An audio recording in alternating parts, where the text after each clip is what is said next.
सबसे अजीब चीज ये है कि यहाँ के जो सियासतदान हैं, जैसे महबूबा जी हैं, उनको प्रोटेस्ट करने के लिए दिल्ली जाना पड़ता है। यहाँ आपको अलाउड नहीं है। क्यों?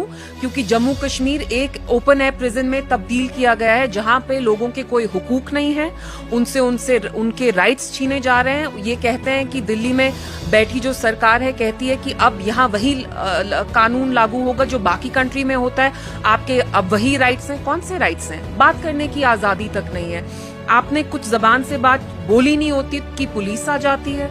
अब तो घर भी डेमोलिश कर रहे हैं। क्यों कर रहे हैं आप? पहले लोगों के जॉब्स आपने लिए, एक ना दूसरा बहाना करके अब आप उनकी जो सर पे छत है वो तक आप उनसे छीनना चाहते हैं। तो आप क्यों हमारे हुकूक हमसे छीन रहे हैं? कोई सोल्यूशन नहीं है कि हम इसको democratically in a peaceful way resist करें और लड़े। The only way to exist right now is to resist. There is no other way. और कोई चारा नहीं है। देखिए, अगर नॉर्मल सिचुएशन होती तो अच्छा होता कि मुझे फुटेज मिल रही है ना, मेरी थोड़ी पब्लिसिटी हो रही है, लेकिन ऐसे वक्त पे मुझे लगता है कि ये इनसेंसिटिव होगा कि मेरे पे फोकस बना रहे। जब भी मैंने बात की, जब मेरी मदर, मेरे नाना चीफ मिनिस्टर रहे, बहुत कम टाइम के लिए रहे, मैं कभी भी सामने नहीं आई।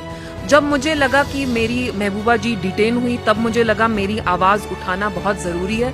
तो फोकस मेरे पे नहीं होना चाहिए। अगर मुझे इश्यूज पे बोलना पड़ेगा, मैं बोलती रहूंगी। पॉलिटिक्स में घुसना नहीं घुसना, इस पे डिबेट मुझे नहीं लगता है होना चाहिए। वैसे भी आप यहाँ के सियासतदान देखिए, कौन असली पॉलिटिक्स कर रहा है? पॉलिटिशियन का क्या काम होता है कि वो सड़क पे आए, वो लोगों के मसाइल पे बात करे। यहाँ पे कौन वो कर पा रहा है सर? यहाँ तो जर्नलिस्ट अपना काम नहीं कर पाते हैं।